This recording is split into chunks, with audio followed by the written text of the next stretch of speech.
Hello guys, welcome back to my channel. Kung nais mong pumasa sa driving test sa Move 8, panoorin mo to. Maaaring makatulong sa'yo. Okay, ito yung driving area sa Move 8. So dito tayo mag-training, driving test. Yan, paikot-ikot yan.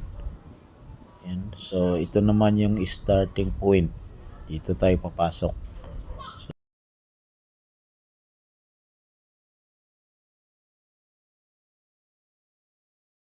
Magbigay ako ng ilang mga tips kung paano natin ipasa ang driving test sa Move 8. Panoorin mo. Unang tip na ibigay ko sa inyo is kailangan focus tayo sa ating pag-drive.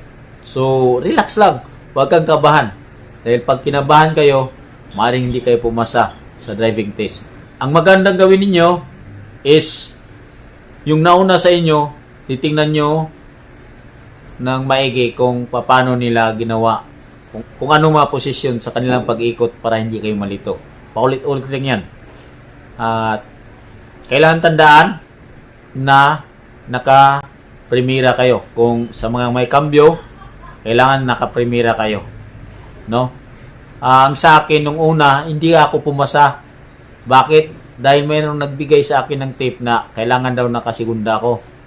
Siguro yung motor niya ay may clutch. Sa akin wala namang clutch kasi Suzuki yung aking motor. So ginaya ko ang kanyang payo. Ang resulta bagsak ako. Bakit?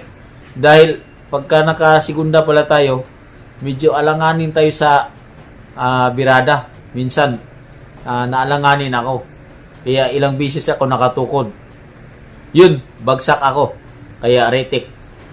Kailangan kabisaduhin natin ang ating daanan. So, mayroong iba kasi nalito. So, una dyan, yung 2.8. Dalawang ulit. After nyan, ay ikot ka na dito. Ikot ka na dito sa kanan. So, mayroon kang daanang mga mahirap-hirap dyan, pero kaya naman. No? After nun, pagdating mo dun sa kabilang kanto, mayroong circle dun. So, ikot ka. Pagkatapos dun sa circle, ay after doon sa gilid may mga humps doon na kailangan na ay maintain mo lang yung takbo mo. So relax lang, huwag ka lang kabahan. After noon ay mayroong stop doon, fully stop. Kailangan ka mag-stop. Then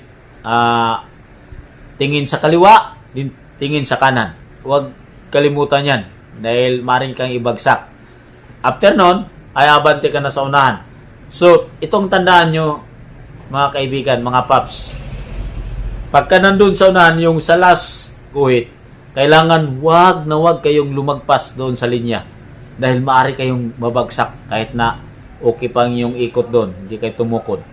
Kasi yung maraming iba nagmamadali, lumagpas, ulit-ulit sila. Mayroon ding iba doon na nakadalawang ulit na. Nung pangalawang ikot niya, ay lumagpas siya doon sa linya, ay hindi siya nakapasa. So, mayroon ding mga mainipin na driver at kaskasero. Huwag niyong gamitin ang inyong pagkakaskasero doon. Kasi, pinapractice tayo dito kung paano natin dalhin yung ating pasayro na safety. So, pinakitaan siguro niya ang gilas, nirangrang ang motor, ni revolusyon. So, ang nangyari, ay di siya pinatapos doon sa staff at siya pinauwi. So, relax lang tayo. Kahit na kayang-kaya naman natin yung obstacle doon. So, kailangan focus pa rin sa ating ginagawa. Huwag nating pakitaan ng kambugan ang mga staff kasi baka hindi tayo pumasa sa ating driving test. So, yun ang tandaan natin pagka tayo nag-drive test. And, ito pa, last but not the least, is kailangan ay ang ating helmet ay nakalock.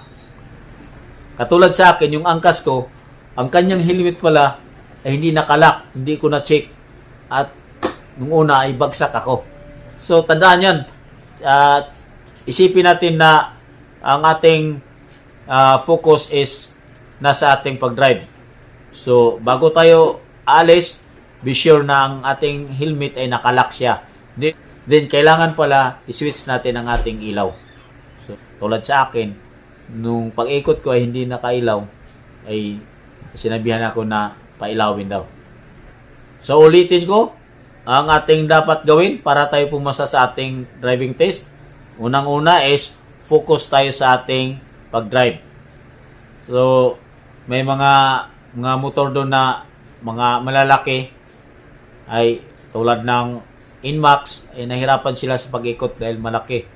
Yung mahabang motor, nahirapan sila.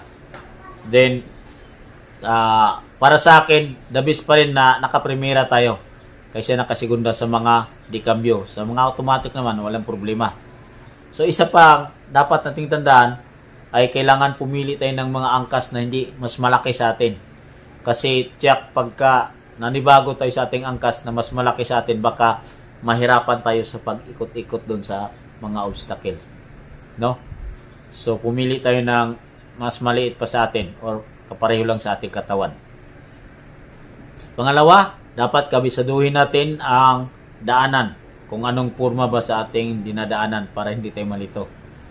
So, yung iba nagkabalik-balik na sa kanilang dinaanan.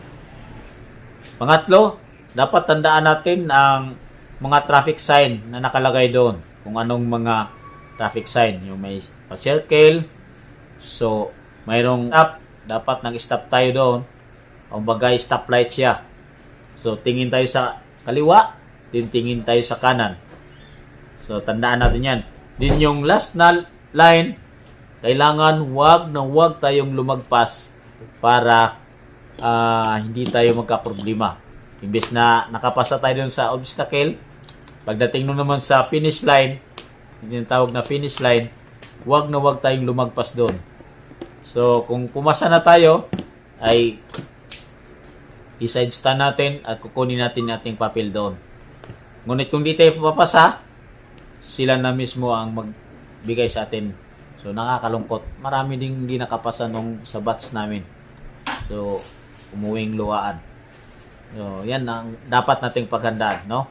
Bago tayo mag-apply sa Move It. So, yun lang ang aking mga tips na maibigay ko sa inyo.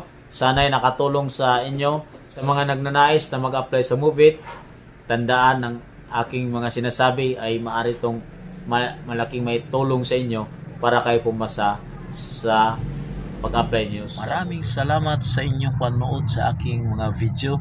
Naway patuloy niyong i-follow ang aking FB page, Dong Alviso Lastima, and mag-subscribe kayo sa aking YouTube channel at huwag kalimutan pindutin ang notification bell para updated kayo sa aking mga bagong video. Bye-bye! God bless!